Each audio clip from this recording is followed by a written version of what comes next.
Comme je suis quelqu'un qui tient ses promesses, je vous présente aujourd'hui la deuxième et dernière partie de mes achats d'octobre. Allez, c'est parti, on perd pas de temps. Générique.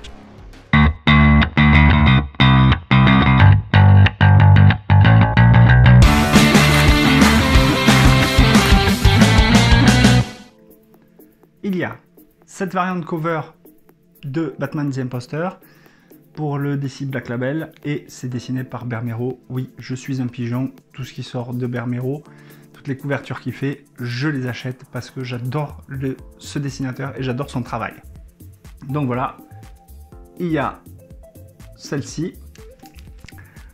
Ensuite, autre achat. Alors là, je vais dire que c'est à cause de Visi Gaming ou grâce à Visi Gaming, puisque Visi Gaming, dans une de ses vidéos, et je vous conseille vivement d'aller vous abonner à sa chaîne parce qu'il fait un super travail, il avait parlé de la série RIP, sur le tome 3 ou 4, il me semble. Et j'ai craqué, j'ai pris le numéro 1 parce qu'il a tellement bien parlé de cette série qu'il a accéléré le processus d'achat de cette série chez moi. Il y avait longtemps que je voulais me la procurer parce que cette couverture, elle m'intriguait énormément. Et du coup, j'ai demandé conseil à mon libraire et il m'a dit « Vas-y, fonce, tu vas adorer, c'est le genre de lecture que tu aimes. » Et j'ai craqué, donc du coup, je vais le lire et je vous en ferai une review pour vous donner mon ressenti sur la série RIP. Voici le tome 1. Autre achat, c'est Infidèle. Alors c'est édité chez Urban Indies. C'est pour lecteurs avertis. Et alors je vais pas vous faire le pitch, mais grosso modo, pour vous situer un peu l'histoire, ce qui se passe, c'est ce que peuvent vivre certaines personnes de confessions religieuses différentes. Et c'est traité avec un aspect un peu fantastique. Et vu comme m'en a parlé mon ami libraire, Guillaume, j'ai craqué, j'ai dit allez, c'est bon, je le prends, je veux découvrir ça. C'est scénarisé et dessiné par José Villarrubia et Aaron Campbell. Donc voilà, je pense que c'est nécessaire de le lire et surtout peut-être de vous en faire une review pour que vous puissiez apprécier cette lecture. Toujours sur les conseils avisés de Guillaume de chez BDessiné,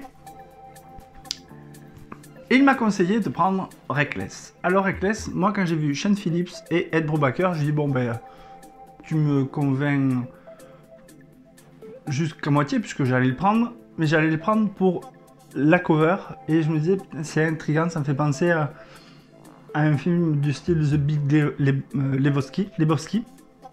J'adore ce personnage-là et en lisant la punchline qu'il y a juste derrière, Ed Brubaker et Sean Phillips, la Dream Team frappe à nouveau et elle frappe juste pour une nouvelle trilogie aux ambiances sexe, sang, drogue et rock'n'roll.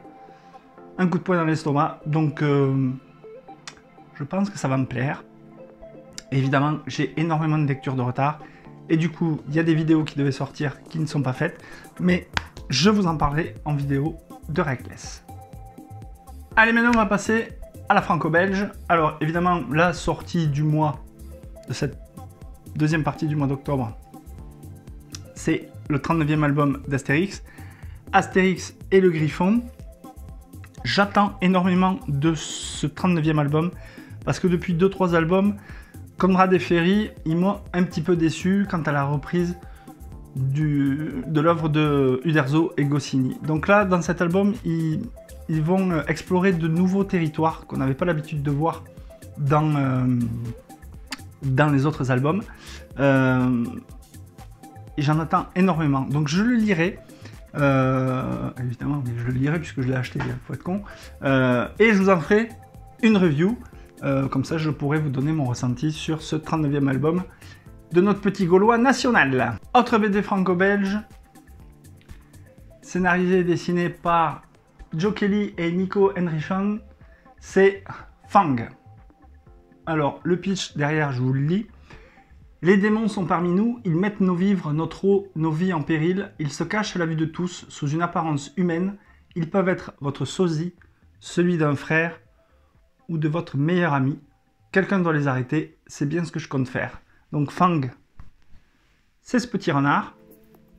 J'ai feuilleté les dessins, c'est absolument génial. C'est super fin comme dessin, j'adore. Et c'est édité chez Les Humanoïdes Associés. Donc je pense que je vous en parlerai évidemment. D'ici la fin de la saison, on aura le temps de s'y attarder. Donc Fang chez Les Humanoïdes Associés. Et enfin, une BD que j'attendais depuis très longtemps. J'étais fan de ce dessin animé quand j'étais gosse. Je me prenais pour le héros dans le couloir de chez mes parents. Sauf que moi, ça n'arrivait pas au stade de la métamorphose, mais du tapage de tête contre la porte des toilettes. C'était Goldorak. Et là, je suis hyper jouasse, comme dirait l'ami Nico de la chaîne Jules et Nico. Je suis hyper jouasse de voir enfin le héros de mon enfance dans une BD. C'est édité chez Kana, c'est scénarisé, dessiné par Dorisson, Barjam, Cossu, Saintenac et Guillot. Je l'ai feuilleté. Et mon Dieu que c'est super beau. C'est magnifique. J'ai l'impression que rien n'a été gâché. Il me tarde de le lire, il me tarde de le découvrir dans les moindres détails, cette BD, parce que c'est juste le héros de mon enfance qui se matérialise en BD, et Goldorak, je l'attends depuis 2 ans cette BD. Je suis trop content de l'avoir, et voilà, il me tarde de vous en parler en vidéo parce que je sens que je vais kiffer et je vais vous donner du plaisir à la lire. Voilà. Voilà, cette vidéo est maintenant terminée. J'espère qu'elle vous a plu. N'hésitez pas à mettre un petit pouce bleu, à me dire dans les commentaires si vous êtes plus dans les comics indé ou dans la BD franco-belge, ou si vous êtes à fond dans les Big Two. Et je vais essayer de rattraper mon retard de lecture et mon retard dans les vidéos pour vous donner le maximum de ressenti sur mes lectures. Et comme ça, peut-être vous donner envie de les acheter. Voilà, nous, on se retrouve très bientôt pour une prochaine vidéo. En attendant, lisez des comics, de la BD, et prenez soin de vous. Ciao, ciao.